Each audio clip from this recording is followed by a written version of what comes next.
जय हिंद दोस्तों। Current ex prime channel में आपका हार्दिक स्वागत है। दोस्तों, आज जिन टॉपिक की हम चर्चा करने वाले हैं वो होने वाले हैं हड़प्पा सभ्यता और वैदिक काल से। आज तक जितने भी क्वेश्चन हड़प्पा सभ्यता और वैदिक काल से एग्जाम में पूछे गए हैं उन सारे क्वेश्चन का फुल डिटेल के साथ लेकर के आया हूँ। आइए शुरू करते हैं आज का पहला क्वेश्चन। हड़प्पा सभ्यता किस युग की थी? हड़प्पा सभ्यता किस युग की थी? कांस्य युग की। हड़प्पा के लोग तांबा और टीन मिलाकर कांसा बनाते थे। क्या करते थे? तांबा और टीन मिलाकर कांसा बनाते थे। लोहे का प्रयोग नहीं जानते थे। लोहे का प्रयोग नहीं जानते थे, इसलिए इसे कांस्य युगीन सभ्यता कहा जाता है। क्या कहा जाता है? कांस्य युगीन सभ्यता कहा जाता है। हड़प्पा की खोज 1921 में किसने की थी? दयाराम साहनी ने। 1921 में पंजाब क्षेत्र में खुदाई के दौरान दयाराम साहनी ने हड़प्पा स्थल की खोज की थी। कहाँ पर? 1921 में पंजाब क्षेत्र में खुदाई के दौरान दयाराम साहनी ने हड़प्पा स्थल की खोज की थी। अगला देख लेते हैं। मोहनजोदड़ो की खोज किसने की थी? आर डी बनर्जी ने। किसने? आर डी बनर्जी ने। 1922 में सिंधु क्षेत्र में आर डी बनर्जी ने मोहनजोदड़ो खोजा। 1922 में सिंधु क्षेत्र पाकिस्तान में आर डी बनर्जी ने मोहनजोदड़ो को खोजा, जिसका अर्थ क्या है? मृतकों का टीला। क्या है? मृतकों का टीला। सिंधु सभ्यता का कौन सा नगर सबसे बड़ा था? सबसे बड़ा कौन सा नगर था? मोहनजोदड़ो। मोहनजोदड़ो क्षेत्रफल, जनसंख्या और नगर व्यवस्था की दृष्टि सबसे बड़ा नगर था। अगला देख लेते हैं। ग्रेट बाथ महान स्नानागार कहाँ से मिला है? मोहनजोदड़ो से। ग्रेट बाथ धार्मिक स्नान के लिए प्रयोग होता था। किसके लिए? धार्मिक स्नान के लिए प्रयोग होता था, जो धार्मिक भावना को दर्शाता है। क्या दर्शाता है? धार्मिक भावना को दर्शाता है। किस स्थल से गोदी का प्रमाण मिला है? गोदी डॉकयार्ड का प्रमाण कहाँ से मिला है? लोथल, गुजरात से। जूते हुए खेत का प्रमाण कहाँ मिला है? कालीबंगा से। कालीबंगा से खेतों पर हल चलाने के प्रमाण मिले हैं। क्या? खेतों पर हल चलाने के निशान मिले हैं। हड़प्पा लोग किस धातु से परिचित नहीं थे? हड़प्पा के जो लोग थे किस धातु से परिचित नहीं थे? लोहा से। लोहे के औजार और हथियार के प्रमाण नहीं मिले हैं, इसलिए यह सभ्यता लौह युग आने से पहले ही समाप्त हो गई थी। अगला देख लेते हैं। कांस्य प्रतिमा, जो प्रसिद्ध कांस्य प्रतिमा नर्तकी कहाँ से मिली? कहाँ से मिली? मोहनजोदड़ो से। यह मूर्ति ढालने की उत्कृष्ट कला को दर्शाती है। क्या? मूर्ति ढालने की जो उत्कृष्ट कला थी उसको दर्शाती है। पुजारी राजा, पुजारी राजा की मूर्ति कहाँ से मिली है? आप कहेंगे मोहनजोदड़ो से। यह मूर्ति दर्शाती है कि समाज में धार्मिक नेता महत्वपूर्ण थे। क्या? धार्मिक नेता महत्वपूर्ण थे। अगला देख लेते हैं। हड़प्पा लोग सबसे पहले किस फसल की खेती करते थे? किस फसल की खेती करते थे? कपास की। विश्व में, पूरे विश्व में सबसे पहले कपास की खेती का जो प्रमाण मिला, कहाँ से मिला है? सिंधु सभ्यता में। कहाँ से? सिंधु सभ्यता के टाइम में मिला है। हड़प्पा सभ्यता के बर्तन कैसे होते थे? लाल रंग पर काले चित्र। कैसे? लाल रंग पर काले चित्र बने मिलते थे।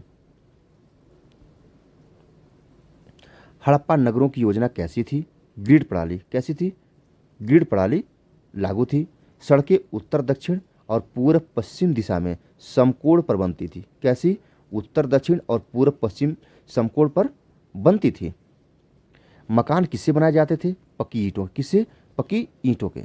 पक्की ईंटों का प्रयोग मजबूत निर्माण और प्रशासनिक नियंत्रण को दर्शाता है।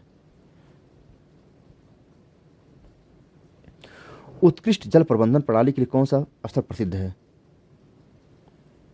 धौलावीरा। कौन सा? धौलावीरा। धौलावीरा में जलाशय, बांध और वर्षा जल संचय का प्रमाण मिला है। धौलावीरा में जलाशय, बांध और वर्षा जल संचयन का प्रमाण मिला है। मेसोपोटामिया के लोग सिंधु क्षेत्र के को किस नाम से जानते थे? मेसोपोटामिया के लोग सिंधु क्षेत्र के रहने वाले लोगों को किस नाम से पुकारते थे? मेलुहा। किस नाम से? मेलुहा। मेसोपोटामिया के ग्रंथों में भारत के साथ व्यापार का उल्लेख मेलुहा नाम से मिला है। किस नाम से? मेलुहा नाम से मिला है।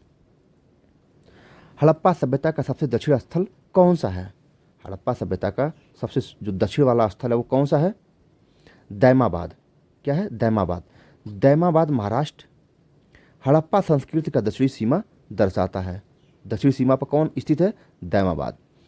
हड़प्पा सभ्यता का पतन का सबसे प्रमुख कारण क्या माना गया है? क्या माना गया है? जलवायु परिवर्तन, नदी मार्ग परिवर्तन, सूखा, बाढ़, नदियों के सूखने से इसका पतन माना गया है। अगला देख लेते हैं। सभ्यता का सबसे पूर्वी स्थल कौन सा है? पूर्वी स्थल आलमगीरपुर को माना गया है। आलमगीरपुर कहाँ? उत्तर प्रदेश। कहाँ पर है? उत्तर प्रदेश में स्थित है। हड़प्पा संस्कृति का सबसे पूर्वी स्थल माना गया है। हड़प्पा सभ्यता का सबसे उत्तरी स्थल कौन सा है? उत्तरी स्थल है सार्टुगई। क्या है? सार्टुगई। सार्टुगई है कहाँ? अफगानिस्तान से। हड़प्पा संस्कृति का विस्तार मध्य एशिया तक सिद्ध होता है। सार्टुगई अफगानिस्तान से, हड़प्पा संस्कृति का विस्तार मध्य एशिया तक सिद्ध होता है। ठीक है, अगला देख लेते हैं। किस स्थल से पत्थर के बने तौल सबसे अधिक मिले हैं? पत्थर के बने तौल वेट्स सबसे अधिक कहाँ मिले हैं? मोहनजोदड़ो से। हड़प्पा लोग व्यापार में माप तौल की मानकीकृत प्रणाली का प्रयोग करते थे। अगला देख लेते हैं। हड़प्पा कालीन ईंटों का अनुपात क्या था? क्या ईंटों का अनुपात था? 1:2:4। मतलब जो इसकी मोटाई थी 1 थी, उसकी 2 गुना क्या थी? उसकी चौड़ाई, और उसका 2 गुना लंबाई होती थी। अगला देख लेते हैं। किस स्थल से स्टेडियम जैसी संरचना मिलने का दावा किया गया था? स्टेडियम जैसी संरचना कहाँ से मिली है? धौलावीरा से। धौलावीरा में एक विशाल खुला मैदान मिला है, जिसे कुछ विद्वान खेल का मैदान मानते हैं। क्या मानते हैं? खेल का मैदान मानते हैं। हड़प्पा सभ्यता के लोग मुख्यतः किस प्रकार का व्यापार करते थे? किस प्रकार का व्यापार करते थे? स्थल और समुद्री दोनों प्रकार का व्यापार उस समय चालू था। लोथल से समुद्री व्यापार, लोथल जो एक बंदरगाह था वहाँ से समुद्री व्यापार, और बैलगाड़ियों से स्थल व्यापार के प्रमाण मिले हैं। जो बैलगाड़ियाँ मिली है उससे प्रमाणित होता है कि स्थल व्यापार भी उस समय चालू था। नेक्स्ट, हड़प्पा सभ्यता के लोग मुख्यतः किस प्रकार का व्यापार करते थे? स्थल और समुद्री दोनों। हड़प्पा में लिखने की दिशा कैसी होती थी? लिखने की जो दिशा थी कैसी होती थी? दाएं से बाएं। कैसी? दाएं से बाएं। अधिकांश मोहरों पर लिपि जो है दाएं से बाएं मिली है। कैसे मिली है? दाएं से बाएं मिली। जो मोहरें मिली हैं उसमें दाएं से बाएं लिखी हुई प्रमाण मिला हुआ है। किस स्थल से कांसे का हल मिला है? दैमाबाद से। कहाँ से मिला है? दैमाबाद से। दैमाबाद से कांसे के औजार और हल मिलने से कृषि के उन्नत स्वरूप का प्रमाण मिलता है। कृषि का उन्नत स्वरूप का प्रमाण मिलता है कहाँ से? दैमाबाद से। हड़प्पा सभ्यता के लोग किस पशु को पालतू नहीं बनाते थे? पालतू किसको नहीं बनाते थे उस दौरान में? घोड़ा को। घोड़े का स्पष्ट और व्यापक प्रमाण नहीं मिला है। इससे सामान्यतः पशु नहीं माना गया है। इसे सामान्य पालतू पशु माना ही नहीं गया है हड़प्पा सभ्यता के दौरान। हड़प्पा सभ्यता में मनका उद्योग किस स्थल पर अधिक विकसित था? मनका उद्योग किस स्थल पर अधिक विकसित था? तो आप कहेंगे चन्नोदड़ो से। कहाँ से? चन्नोदड़ो से। चन्नोदड़ो को मनका निर्माण का प्रमुख केंद्र माना जाता है। क्या? चन्नोदड़ो को मनका निर्माण का प्रमुख केंद्र माना जाता है। इस स्थल से सीढ़ीनुमा जलाशयों का प्रमाण मिला है। सीढ़ीनुमा जलाशयों का प्रमाण कहाँ मिला है? धौलावीरा से। यहाँ उन्नत वर्षा जल संचयन प्रणाली थी।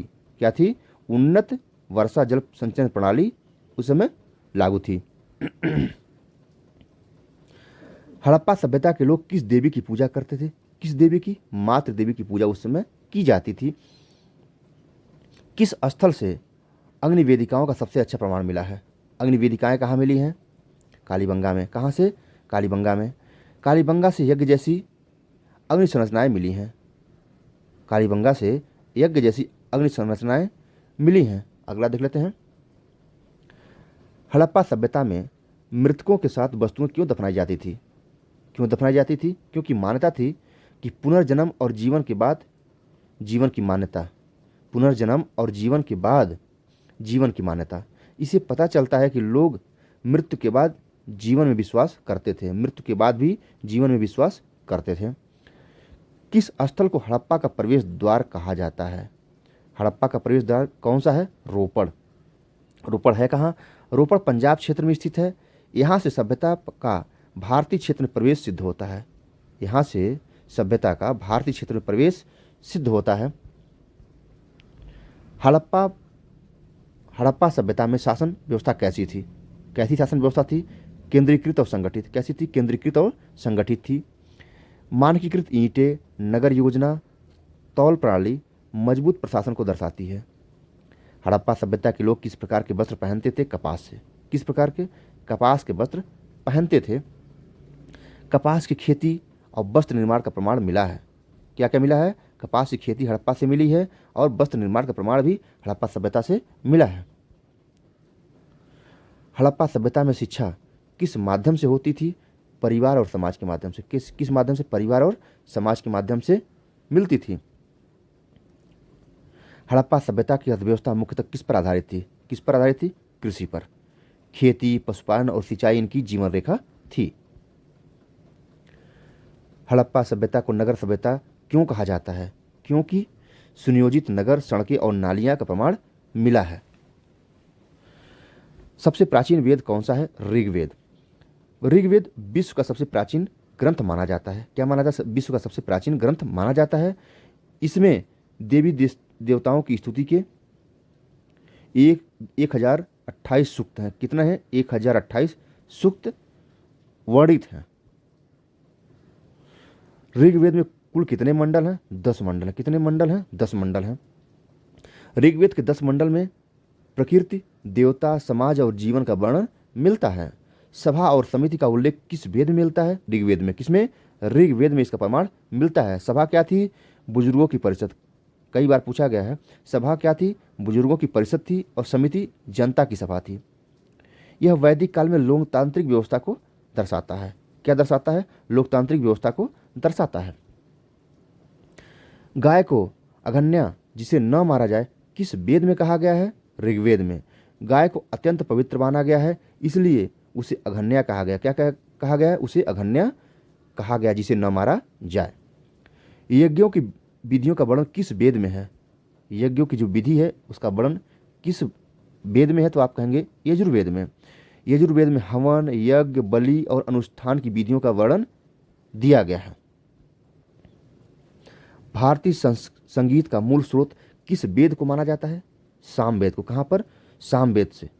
सामवेद में मंत्र गाने की शैली है। मंत्र गाने की जो शैली है, मेथड है, वो दर्शाए गए हैं, इसलिए इसे संगीत का आधार कहा जाता है। क्या कहा जाता है? सामवेद को संगीत का आधार कहा जाता है। जादू टोना, रोग निवारण, घरेलू जीवन से संबंधित मंत्र किस वेद में है? आप कहेंगे अथर्ववेद में। अथर्ववेद सामान्य जनजीवन, रोग, भय, भूत प्रेत, टोटके आदि से संबंधित है। पुरुष सूक्त किस वेद में है? पुरुष सूक्त का वर्णन कहाँ मिलता है? ऋग्वेद में। कहाँ मिलता है? ऋग्वेद में। इसी सूक्त में ब्राह्मण, क्षत्रिय, वैश्य, शूद्रों की उत्पत्ति का वर्णन मिलता है। ऋग्वैदिक काल में सबसे महत्वपूर्ण देवता कौन थे? इंद्र। कौन थे? इंद्र। कई बार पूछा गया है। इंद्र वर्षा और युद्ध के देवता थे। किसके? वर्षा और युद्ध के देवता थे। ऋग्वेद में सबसे अधिक सूक्त इंद्र के लिए, किसके लिए हैं? इंद्र के लिए डेडिकेटेड किए गए हैं। अग्नि किसके बीच के माध्यम माने जाते थे? अग्नि को किसके बीच का माध्यम माना जाता था? मनुष्य और देवता के बीच में। किसके? मनुष्य और देवता के बीच का मीडिएटर माना जाता। किसको? अग्नि को। यज्ञ की अग्नि के माध्यम से देवताओं तक आहुति पहुंचाई जाती थी। ऋग्वैदिक काल की प्रमुख नदी कौन सी थी? सरस्वती। कौन सी थी? सरस्वती ऋग्वैदिक काल की प्रमुख नदी थी। ऋग्वैदिक काल में सरस्वती नदी की सबसे अधिक प्रशंसा की गई है। सबसे अधिक प्रमाण किसका मिला है? सरस्वती नदी का। किस काल में? ऋग्वैदिक काल में। अगला क्वेश्चन है, उत्तर वैदिक काल में किस धातु का प्रयोग बढ़ा? किस धातु का प्रयोग बढ़ा? लोहा का। लोहे के प्रयोग से कृषि का विस्तार हुआ। लोहे का प्रयोग जब बढ़ा तो कृषि का विस्तार हुआ और गंगा घाटी में बसावट बढ़ी। वैदिक काल में शिक्षा की प्रणाली क्या कहलाती थी? गुरुकुल प्रणाली। क्या? गुरुकुल प्रणाली थी वैदिक काल में। ठीक है। शिष्य गुरु के आश्रम में रहकर शिक्षा ग्रहण करता था। क्या करता था? शिष्य गुरु के आश्रम में रहकर ही शिक्षा प्राप्त करता था। वैदिक काल की भाषा क्या थी? वैदिक काल की भाषा थी संस्कृत। प्रारंभिक वैदिक समाज की सबसे छोटी इकाई क्या थी? सबसे छोटी इकाई प्रारंभिक वैदिक समाज की क्या थी? कुल। कुल मतलब परिवार। कई कुल मिलकर ग्राम बनाते थे। कई कुल मिलकर क्या बनाते थे? ग्राम। कुल का मतलब फैमिली। अगला है, वैदिक काल के राजा को क्या कहा जाता था? राजन। क्या? राजन कहलाते थे। वैदिक काल में कर को क्या कहा जाता है? कर को बलि कहा जाता था वैदिक काल में। बलि स्वेच्छा से राजा को दिया जाने वाला कर था। बलि जो था स्वेच्छा से राजा को दिए जाने वाला एक कर था। अगला देख लेते हैं। निष्क शब्द किससे संबंधित है? निष्क, निष्क कहते थे आभूषण को। निष्क स्वर्ण से बना आभूषण था। किससे बना? स्वर्ण से बना, सोने से बना आभूषण था। कभी मुद्रा की तरह भी प्रयोग होता था, कभी कभी इसको मुद्रा की तरह भी प्रयोग करते थे। गौत्र व्यवस्था का विकास मुख्यतः किस काल में माना जाता है? किस काल में गौत्र व्यवस्था डेवलप हुई? उत्तर वैदिक काल में। गौत्र का अर्थ एक ही ऋषि की संतान से विवाह निषेध है।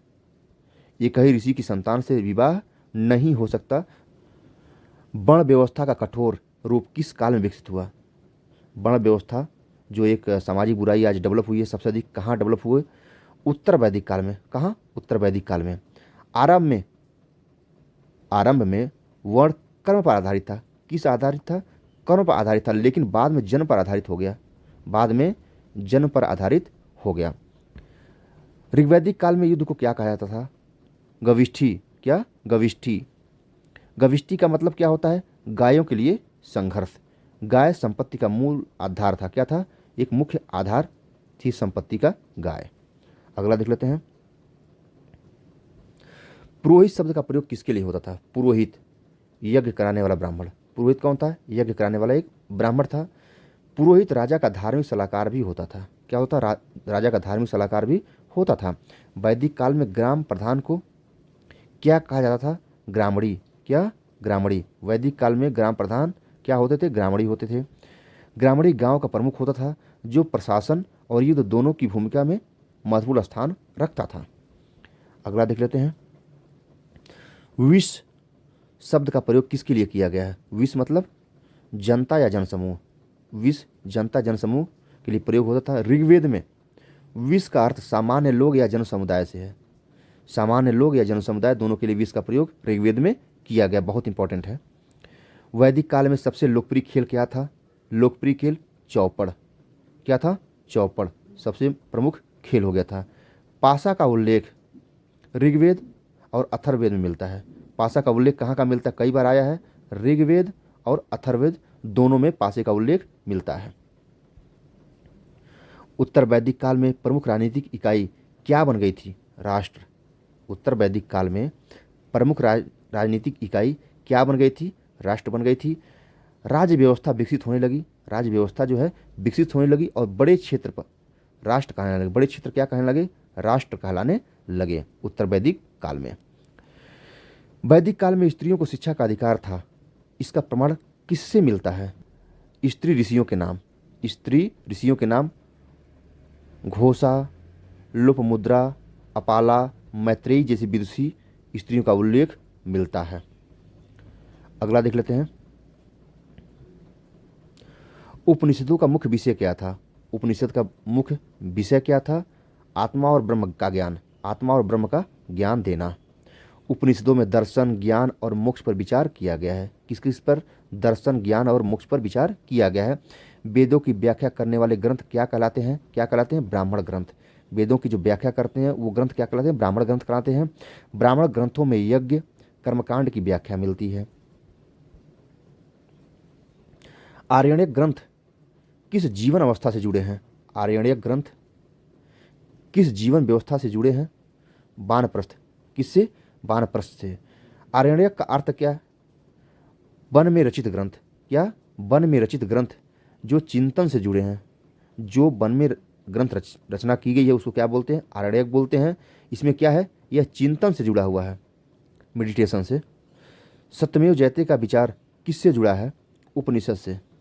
सत्यमेव जयते का विचार किससे जुड़ा है? उपनिषद से। मुंडको उपनिषद में, कहाँ पर? मुंडको उपनिषद में सत्य की महिमा बताई गई है। सत्य की महिमा मुंडको उपनिषद में बताई गई है। सत्यमेव जयते कहाँ से लिया गया है? मुंडको उपनिषद से लिया गया है। वैदिक काल में 4 आश्रम व्यवस्था का पहला आश्रम कौन सा था? ब्रह्मचर्य। क्या था? ब्रह्मचर्य। इस अवस्था में विद्यार्थी गुरुकुल में रहकर शिक्षा ग्रहण करता था। क्या करता था? गुरुकुल में रहकर शिक्षा ग्रहण करता था। सभा का मुख्य कार्य क्या था? सभा का मुख्य कार्य क्या था? न्याय और प्रशासन में सलाह देना। क्या? न्याय और प्रशासन में सलाह देना। किसको? राजा को।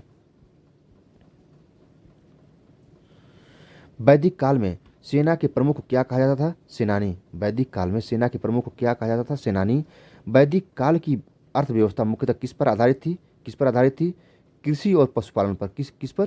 कृषि और पशुपालन पर आधारित थी। गाय बैल खेती और दूध जीवन का आधार थे। गाय बैल खेती और दूध क्या थे? जीवन के आधार माने जाते थे। सोमयज्ञ किससे संबंधित है? सोमरस का पान। क्या? सोमयज्ञ सोमरस का पान से संबंधित है। सोम एक पवित्र पेय था। क्या था? एक पवित्र पेय था जिसे देवताओं को अर्पित किया जाता। किसे? जिसे देवताओं को अर्पित किया जाता था। वैदिक काल में विवाह का सबसे आदर्श प्रकार कौन सा माना जाता है? सबसे अच्छा विवाह कौन सा माना जाता था? ब्रह्म विवाह। कौन सा? ब्रह्म विवाह। ब्रह्म विवाह में कन्या का दान योग्य वर को किया जाता। किसको? जो अच्छे वर हैं उसको किया जाता था। उत्तर वैदिक काल में नगरों के विकास का मुख्य कारण क्या था? लोहा की तकनीकी। क्या? लोहा की तकनीकी की खोज की गई थी। लोहे की औजारों से कृषि बढ़ी, जनसंख्या बढ़ी और नगर विकसित हुए। वैदिक काल में सबसे अधिक सम्मान किसे प्राप्त था? वैदिक काल में सबसे अधिक सम्मान किसे प्राप्त था? ब्राह्मण को। धार्मिक ज्ञान यज्ञ कर्म के कारण ब्राह्मणों को उच्च स्थान प्राप्त था। वैदिक काल में भूमि का मुख्य स्वामी किसे माना जाता था? भूमि का मुख्य स्वामी कौन था? कौन मालिक था? राजा होता था। राजा को भूमि का मुख्य स्वामी माना जाता था और किसान उसे कर देते थे।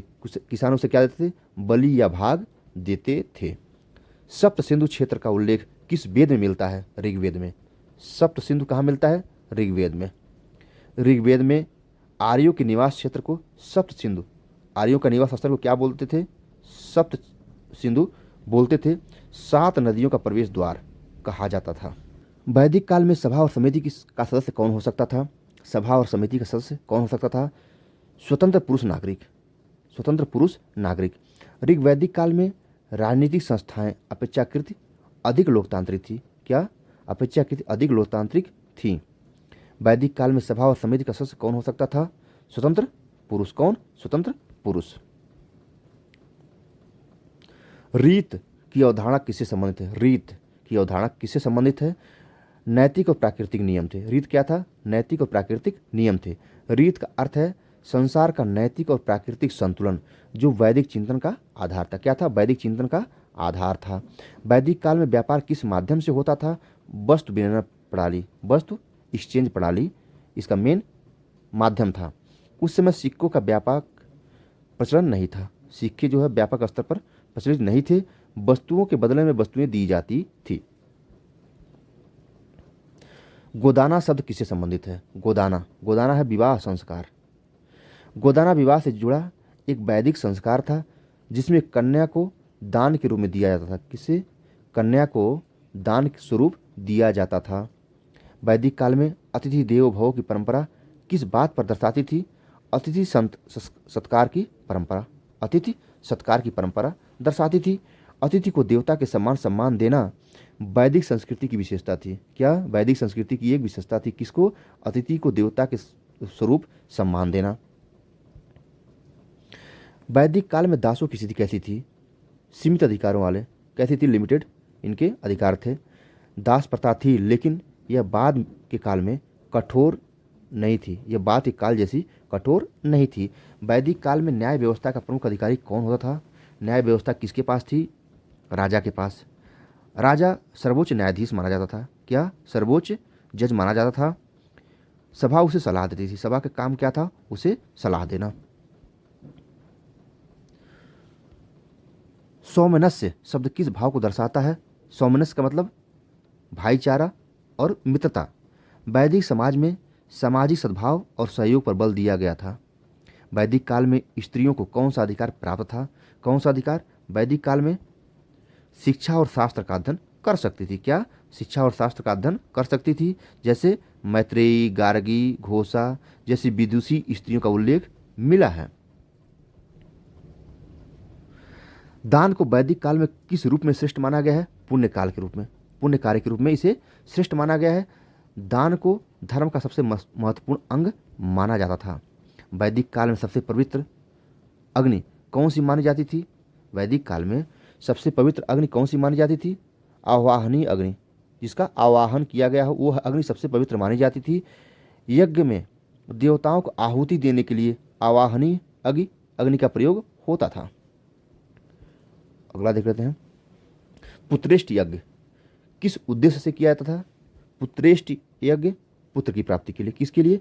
पुत्र की प्राप्ति के लिए। रामायण में दशरथ द्वारा पुत्रेष्टि यज्ञ का उल्लेख मिलता है, जिसकी जड़ें वैदिक परंपरा में हैं। जिसकी जड़ें कहाँ मिलती हैं? वैदिक परंपरा में। वैदिक काल में सबसे पवित्र सामाजिक कर्तव्य किसे माना गया है? यज्ञ और धर्म का पालन। यज्ञ और धर्म का पालन सबसे पवित्र कर्तव्य माना गया है। यज्ञ, दान, सत्य और धर्म का पालन को जीवन का सर्वोच्च उद्देश्य माना गया है।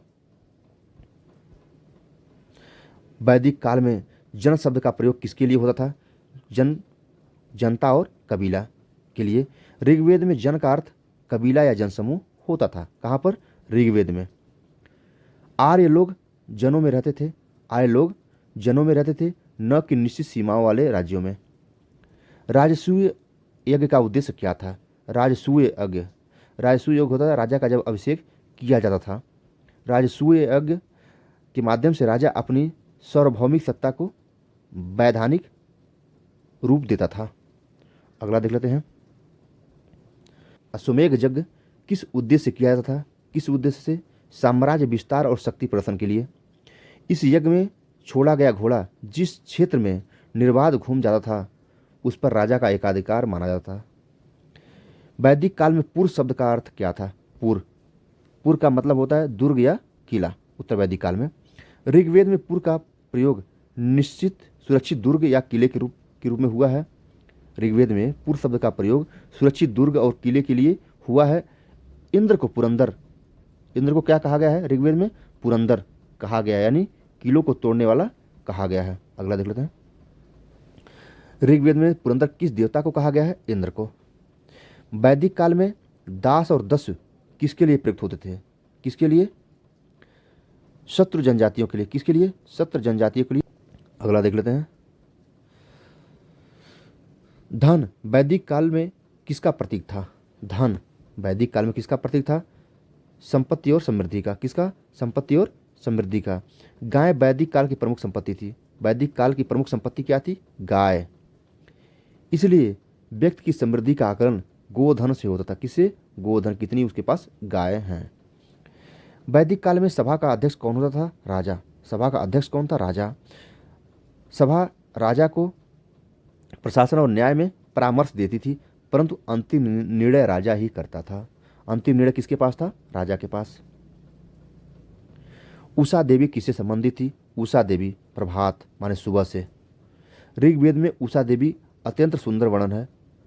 ठीक है, ऋग्वेद में उषा देवी का बहुत ही सुंदर वर्णन है, जो भोर की देवी मानी जाती थी। क्या? भोर की देवी मानी जाती थी।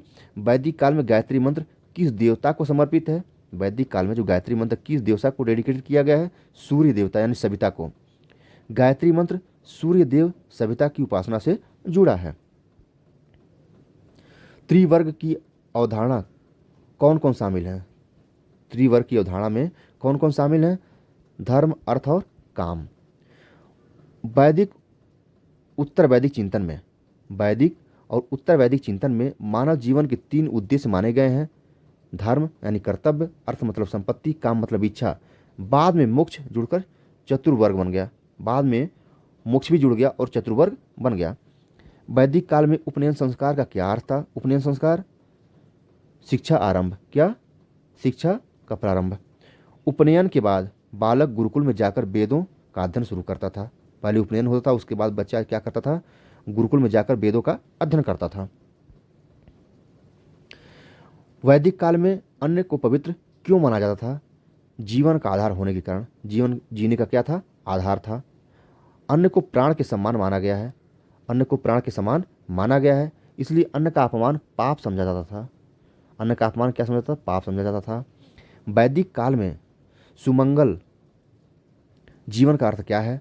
सुमंगल जीवन का क्या अर्थ है? सुख शांति और संतुलित जीवन। सुख शांति और संतुलित जीवन। वैदिक काल में ऋषि किसे कहा जाता था? वैदिक काल में ऋषि किसे कहा जाता था? वेदों के दृष्टा और ज्ञाता को। किसे? वेदों के जो दृष्टा थे और ज्ञाता थे उन्हें ऋषि कहा जाता था। धन्यवाद दोस्तों।